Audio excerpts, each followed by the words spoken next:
Hello friends, welcome in my channel. आज हम discuss करेंगे एनसीईआरटी क्लास 7 साइंस का chapter number 5 physical and chemical change. Start करते हैं।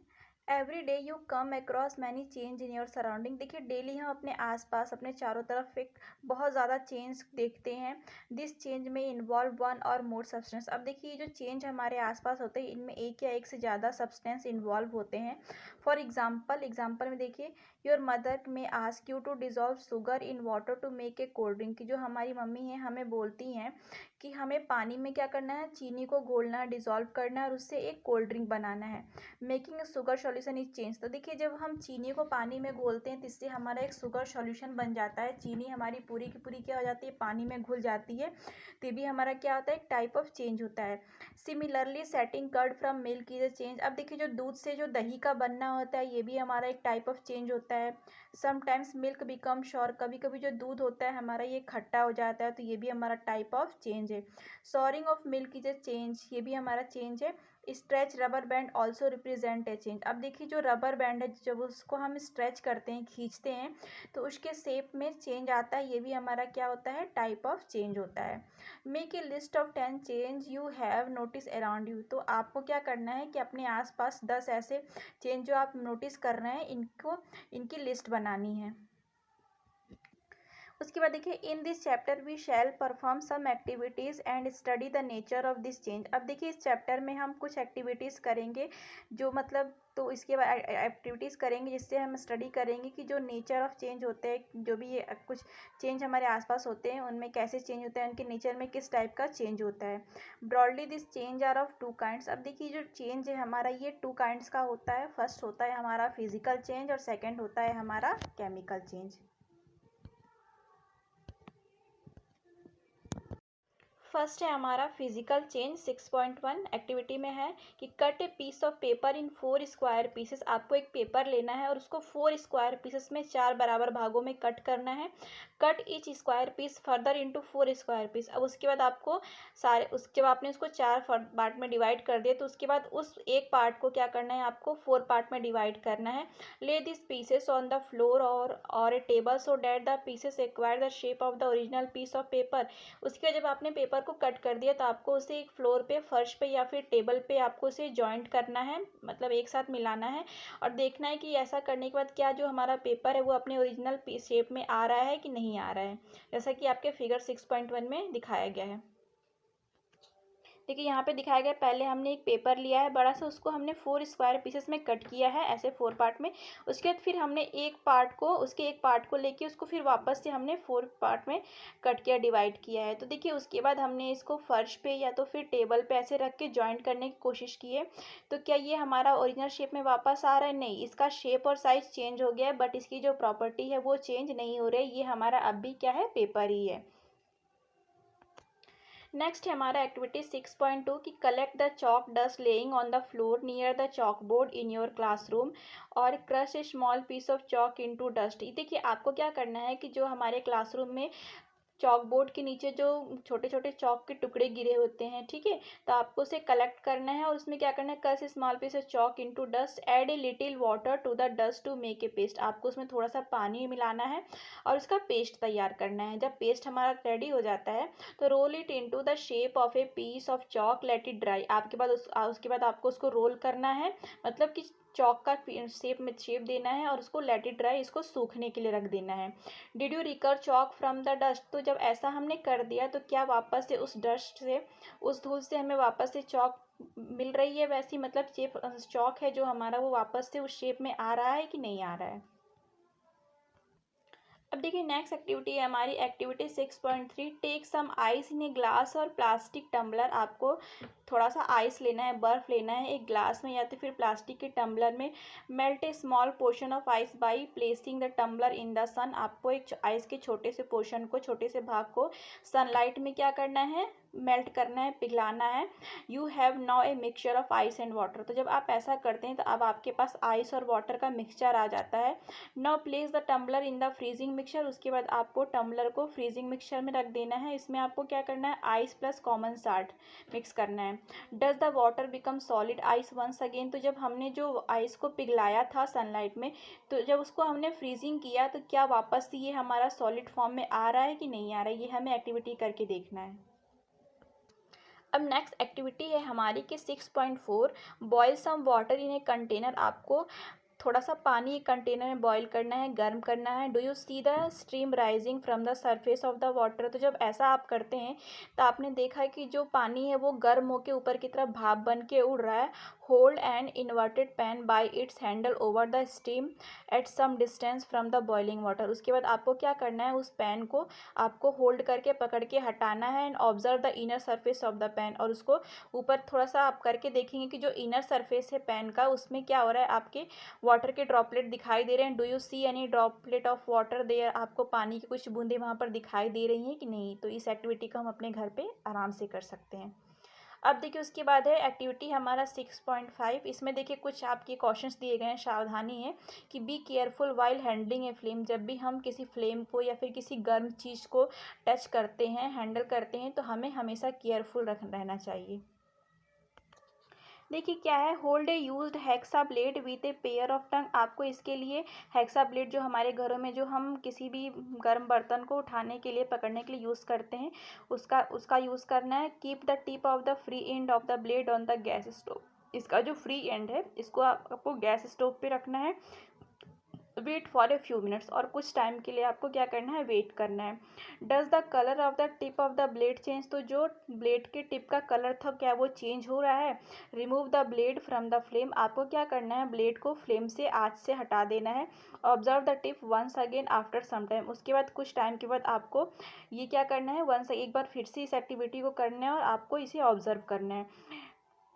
Does it get back its original colour. तो देखिए जब हमने हेक्सा ब्लेड को फ्लेम पे रखा तो ये क्या हो जा रहा है, हल्का रेडिश कलर का। जब ये गर्म होगा तो ये रेडिश कलर का कलर इसमें आने लगेगा। और जब हम इसको हटाएंगे तो क्या ये वापस से अपने ओरिजिनल कलर में वापस आएगा। उसके बाद देखिए in activities 6.1 and 6.2 above you saw that paper and a piece of chalk and divert change in size. अब देखिए हमने एक्टिविटीज़ जो 6.1 और 6.2 में की थी, हमने देखा कि जो पेपर या फिर पीस ऑफ चाक था ये क्या हो रहा है, इसका जो शेप है या साइज़ चेंज हो रहा है, लेकिन इनकी प्रॉपर्टीज़ चेंज नहीं हो रही है। मतलब पेपर को कट करने के बाद पेपर ही था, और चॉक को अगर हमने उसका पेस्ट बना के, डस्ट को पेस्ट बना के हमने उसको रिसाइकिल करने की कोशिश की तो भी ये हमारी चॉक ही थी। ठीक है, उसके बाद है हमारा inactive 6.3 and 6.4 water change its state from solid to liquid. अब देखिए जो नेक्स्ट एक्टिविटी हमारी थी 6.3 और 6.4, तो इसमें वाटर अपने स्टेट को, अपनी अवस्था को चेंज कर रहा है किसमें, सॉलिड से लिक्विड में, और फ्रॉम गैस टू लिक्विड और गैस से लिक्विड में। In activity 6.5 the hexa blade change colour on heating. और 6.5 जो लास्ट एक्टिविटी हमने की थी, इसमें जो हेक्सा ब्लेड का यूज़ हमने किया था, ये गर्म करने पे इसका कलर क्या हो रहा है, चेंज हो जा रहा है। Properties such as shape, size, colour and state of the substance are called its physical property. अब देखिए जो भी प्रॉपर्टीज़ होती है किसी सब्सटेंस की, जैसे कि उसका शेप हो गया, साइज़ या कलर हो गया, या तो फिर उसका जो स्टेट अवस्था हो गई, तो ये क्या होती है, उनकी उस सब्सटेंस की फिजिकल प्रॉपर्टीज़ होती है। ए change in which a substance undergoes A change in its physical property is called a physical change. अब देखिए ये जो चेंज होता है किसी भी सब्सटेंस के अंदर, जो उसकी फिजिकल प्रॉपर्टी को चेंज कर देता है, तो इस चेंज को हम क्या कहते हैं, फिजिकल चेंज कहते हैं। ये physical change is generally reversible. अब देखिए जो हमारा फिजिकल चेंज, जो भौतिक परिवर्तन हमारा होता है, ये रिवर्सिबल होता है, इसको हम वापस से रिवर्स कर सकते हैं। In such a change no new substance is form. मतलब कि लेकिन इस चेंज से हम दोबारा उसी सब्सटेंस को बना तो सकते हैं, लेकिन हम इससे न्यू सब्सटेंस को नहीं बना सकते। जैसे कि हमने पेपर को कट किया था, तो पेपर को हम रिसाइकिल कर सकते हैं। ये घर पे तो पॉसिबल नहीं है, बट हाँ ये बड़ी बड़ी मशीनरीज में इसको रिसाइकिल किया जाता है, वापस से फिर इसको पेपर बनाया जाता है, लेकिन इसकी प्रॉपर्टीज चेंज नहीं होती। ये पेपर ही था। अगर चॉक को भी हम रिसाइकिल करें तो हमारा चॉक ही रहेगा। Let us now consider the other kind of change. अब देखिए हम नेक्स्ट करते हैं, ये तो हमने फिजिकल चेंज के बारे में पढ़ा, अब हम पढ़ते हैं कि हमारा नेक्स्ट जो है केमिकल चेंज क्या होता है। 6.2 में हमारा केमिकल चेंज के बारे में देखिए 6.2 में कि a change with which you are quite familiar is the rusting of iron. देखिए आपने एक चेंज देखा होगा कि जो आयरन में लोहे की जो आर्टिकल्स होते हैं इनमें जो रस्टिंग जंक लगता है, ये भी आपका एक चेंज होता है। If you leave a piece of iron in the open for some time, अगर आप किसी आयरन के पीस को कुछ टाइम के लिए बाहर खुला छोड़ देते हैं, it acquire a film of brownish substance, तो क्या हो जाती है, इस पर एक ब्राउनिश कलर की सब्सटेंस फिल्म एक परत चढ़ जाती है इस सब्सटेंस पे। This substance is called rust. तो यही जो सब्सटेंस होता है इसको हम क्या कहते हैं, रस्ट कहते हैं। और and the process is called rusting, और यही प्रोसेस हमारी क्या कहलाती है, रस्टिंग, जंक लगना कहलाती है, जो कि हमारा फिगर 6.2 में दिखाया गया है। देखिए आपके फिगर में कुछ आर्टिकल्स दिए गए हैं आयरन के। देखिए इनको बाहर एटमॉस्फेयर में छोड़ दिया गया है, तो ये क्या हो जा रहा है, इनमें रस्ट लग जा रही है, एक जंग की परत चढ़ जा रही है। और ये क्या करती है, ये जो जंग लगती है किसी भी आर्टिकल्स पे आयरन के, ये इनको पूरे क्या करती है, धीरे धीरे पूरा का पूरा डिस्ट्रॉय कर देती है, नष्ट कर देती है।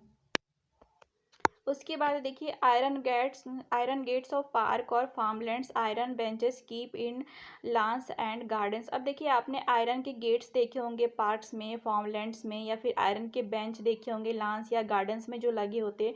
Almost every article of iron keeped in the open get rusted. अब देखिए ये जितने भी आपके आर्टिकल्स हैं आयरन के, ये सारे के सारे अगर बाहर एटमॉस्फेयर में रहेंगे तो ये रस्टेड हो जाएंगे, जंक लग जाएगी इनमें। At home you must have seen showers and set getting rusted when expose to the atmosphere. अब देखिए आपने घर में भी देखा होगा कि जो हमारी ये शॉवल्स या स्पैट्स हैं, अगर इनको भी हम बाहर एटमॉस्फेयर में छोड़ दें तो ये भी क्या हो जाते हैं, हमारे इनमें भी रस्ट लग जाते हैं, और ये धीरे धीरे रस्ट क्या कर देती हैं, उस आर्टिकल को डिस्ट्रॉय कर देती हैं। उसके बाद देखिए in the kitchen a wet iron pan tawa often get rusted if left in that state for some time. अब देखिए आपने किचन में देखा होगा जो तवा हम रोटी बनाने के लिए यूज़ करते हैं, अगर हम इसे कुछ टाइम के लिए बाहर छोड़ देते हैं खुला, तो इसमें क्या हो जाती है, जंग लग जाती है, रस्ट लग जाती है। Rust is not iron. तो देखिए ये जो जंक लगती है आयरन के आर्टिकल्स में, ये आपका आयरन नहीं होता, it is different from iron on which it get deposit. ये आयरन से डिफरेंट होती है जिससे ये निकलती है। Let us consider a few more change where new substance are form. अब देखिए कुछ हम चेंज ऐसे देखेंगे जिसमें कि क्या बनता है, एक न्यू सब्सटेंस का फॉर्मेशन होता है, उन चेंज के थ्रू एक न्यू सब्सटेंस बनती है। अब देखिए उसके बाद है हमारा activity 6.6 to be demonstrated by the teacher. अब देखिए ये टीचर आपको बताएंगी, टीचर के गाइडेंस में ये हमें करना है। इसमें क्या है, क्वेश्चन क्या रखनी है कि it is dangerous to look for long at the burning magnesium ribbon. अब देखिए जो मैग्नीशियम रिबन की एक्टिविटी हम इसमें कर रहे हैं तो ये डेंजरस होता है, हम इसको बहुत देर तक देख नहीं सकते। The teacher should advise children not to stare at the burning ribbon. तो इसीलिए टीचर को एडवाइस किया जाता है कि हमें बच्चों को जो है ये बर्निंग रिबन को शेयर नहीं करना चाहिए। अब देखिए एक्टिविटी को करते हैं। Get a small piece of a thin strip और रिबन ऑफ मैग्नीशियम। आपको क्या करना है कि स्मॉल पीस ऑफ थिन, पतली सी एक स्ट्रिप लेनी है रिबन की, कौन सी, मैग्नीशियम के रिबन की। Clean its tip with sand paper. आपको क्या करना है, इसके टिप को सैंड पेपर से क्लीन करना है।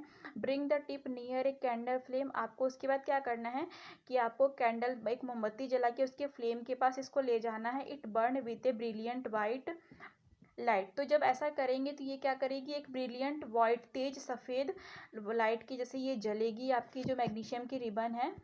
देखिए फिगर में हमें शो किया गया है कि हमने एक मैग्नीशियम के रिबन की स्ट्रिप ली है और उसको कैंडल के फ्लेम के पास क्या किया है, बर्न किया है, तो ये हमारी जल रही है मैग्नीशियम की रिबन। देखिए ये जो इसका कलर है जलने का, ये वाइट कलर का है।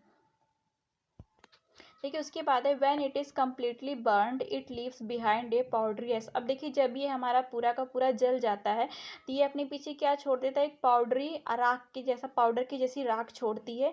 तो देखिए उसके बाद does the ash look like the magnesium ribbon. तो देखिए जो ये जो ऐश है जो आपके मैग्नीशियम के जलने से हमें मिली है, तो क्या ये मैग्नीशियम रिबन की तरह दिखाई दे रही है। The change can B represent by the following equation. अब देखिए ये जो चेंज है इसको हम इस इक्वेशन के थ्रू लिख सकते हैं कि हमारा क्या है, मैग्नीशियम प्लस ऑक्सीजन था, जिससे जो मैग्नीशियम और ऑक्सीजन का जब रिएक्शन हुआ तो इसमें क्या हमारा निकल रहा है, मैग्नीशियम ऑक्साइड बन रहा है। उसके बाद देखिए उसके बाद हमें क्या करना है, collect the ash and mix it with a small amount of water. उसके बाद हमें उस राख को कलेक्ट करना है और इसमें थोड़ा सा पानी डालना है। Stir the mixture well. उसके बाद ये जो मिक्सचर है हमारा जो कि एक्वेस सॉल्यूशन होता है, अच्छी तरह से जब ये मिल जाता है, test the mixture with blue and red litmus paper. तो हमें इस मिक्सचर का टेस्ट करना है ब्लू और रेड लिटमस पेपर पे। तो does the mixture turn red litmus blue, तो ये जो मिक्सचर है हमारा, जब हमने इसका टेस्ट किया तो क्या ये रेड लिटमस को ब्लू कर दे रहा है? Does the mixture turn blue litmus red, क्या इसके बाद जब हमने इसको ब्लू लिटमस पे मिक्सचर को टेस्ट किया तो क्या ये ब्लू लिटमस पेपर को रेड कर दे रहा है कि नहीं कर रहा है? On the basis of this test how do you classify the aqueous solution acidic और बेसिक। अब देखिए इस एक्टिविटी के थ्रू हम कैसे ये मतलब डिसाइड करेंगे, आइडेंटिफाई करेंगे कि जो हमारा एक्वेस सॉल्यूशन है ये एसिडिक है, अम्लीय है या फिर बेसिक क्षारीय है। On dissolving the ash in water it forms a new substance. अब देखिए जब हमने ऐश को, राख को, मैग्नीशियम की राख को पानी में डिजॉल्व किया जिससे हमारा एक न्यू सब्सटेंस बन रहा है, जिससे कि जब हम इस एक्टिविटी में देखेंगे this change can be written in the form of the following equation. अब देखिए इस इक्वेशन के थ्रू हम इस चेंज को राइट कर सकते हैं। क्या था हमारा? मैग्नीशियम ऑक्साइड था प्लस वाटर था, तो इस दोनों का जब रिएक्शन हो तो हमारा क्या बन रहा है? मैग्नीशियम हाइड्रोक्साइड बन रहा है। As you have already learn in chapter 4। अब देखिए आपने चैप्टर 4 में लर्न किया है, पढ़ा है कि magnesium hydroxide is a base. जो हमारा मैग्नीशियम हाइड्रोक्साइड है ये क्या होता है? हमारा एक बेस होता है, क्षार होता है। So magnesium oxide is a new substance formed on burning of magnesium. तो जो हमारा मैग्नीशियम ऑक्साइड है ये एक न्यू सब्सटेंस है जो हमें कैसे मिला है? ये मैग्नीशियम की बर्निंग से, मैग्नीशियम के जलने से हमें प्राप्त हुआ है। Magnesium hydroxide is another new substance formed by mixing magnesium oxide with water. अब देखिए जो हमारा मैग्नीशियम हाइड्रोक्साइड है ये भी हमारा एक न्यू सब्सटेंस है जो हमें किससे मिल रहा है? Mixing magnesium oxide with water. जब हमने मैग्नीशियम ऑक्साइड को वाटर से के साथ मिक्स किया तो उससे हमें क्या मिल रहा है? मैग्नीशियम हाइड्रोक्साइड मिल रहा है। उसके बाद है एक्टिविटी हमारे 6.7 to be demonstrated by the teacher. ये भी हमें टीचर के गाइडेंस में करनी है। Dissolve about a teaspoon of copper sulphate. आपको क्या करना है? 1 चम्मच कॉपर सल्फेट लेना है जिसको हम नीला थोथा या फिर ब्लू विट्रियल कहते हैं, in about half a cup of water in a glass tumbler और ए बीकर। और आपको क्या करना है? हाफ कप पानी लेना है एक ग्लास में, ग्लास में या तो फिर एक बीकर में। उसके बाद आपको क्या करना है? Add a few drop of dilute sulphuric acid to the solution. उसके बाद आपको उसमें कुछ बूंद डाइल्यूट सल्फ्यूरिक एसिड की डालनी है और एक सॉल्यूशन बनाना है। You should get a blue coloured solution. तो आपको ऐसा जब आप करेंगे तो आपको ब्लू कलर का सॉल्यूशन मिलेगा। Save the small sample of the solution in a test tube और ए स्मॉल ग्लास बॉटल। जब आपने सॉल्यूशन बना लिया तो आपको क्या करना है? थोड़ा सा सॉल्यूशन आपको सेव कर लेना है एक टेस्ट ट्यूब में या फिर आपको एक ग्लास की बॉटल में। उसके बाद आपको क्या करना है? ड्रॉप ए नेल और a use shaving blade into the remaining solution. तो जो आपने थोड़ा सा सॉल्यूशन हटा के रखा था आपको इसमें क्या करना है? या तो आपको एक लोहे की नेल कील डालनी है या फिर जो हम शेविंग ब्लेड यूज़ करते हैं तो उसको भी हम यूज़ कर सकते हैं। Wait for half an hour और सो। उसके बाद आपको आधे घंटे के लिए वेट करना है। Observe the colour of the solution. आधे घंटे के बाद हम देखते हैं कि जो हमारे सॉल्यूशन का कलर था वो चेंज हो रहा है कि नहीं हो रहा है। Then compare it with the colour of the sample solution save separately. उसके बाद हमें कंपेयर करना है जो हमने पहला सॉल्यूशन बनाया था और उसके बाद जिसमें हमने आयरन के आर्टिकल्स डाले थे उस सॉल्यूशन के कलर को हमें कंपेयर करना है कि क्या चेंजिंग आ रही है। देखिए फिगर आपके 6.4 में आइडेंटिफाई।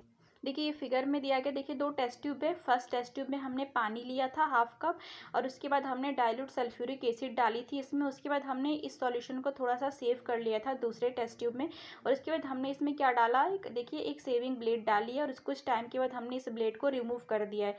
तो देखिए ये जो हमारा कलर है क्या है? पहले हमारा ये सॉल्यूशन ब्लू था और उसके बाद जब ये क्या है हमारा आयरन की वजह से ये हमारा कलर क्या हो जा रहा है? ब्लू से ग्रीन में कन्वर्ट हो जा रहा है। उसके बाद देखिए do you see any change in the colour of the solution. तो ऐसा करने से जो हमारा सॉल्यूशन का कलर है वो चेंज हो रहा है कि नहीं हो रहा है। टेक आउट द नेल और द ब्लेड। तो हमें क्या करना है? हमने उसके बाद ब्लेड को निकाल दिया।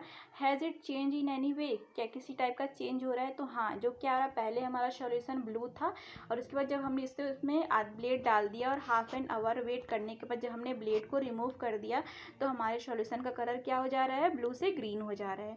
The change that you notice are due to the reaction between copper sulphate और एंड आयरन।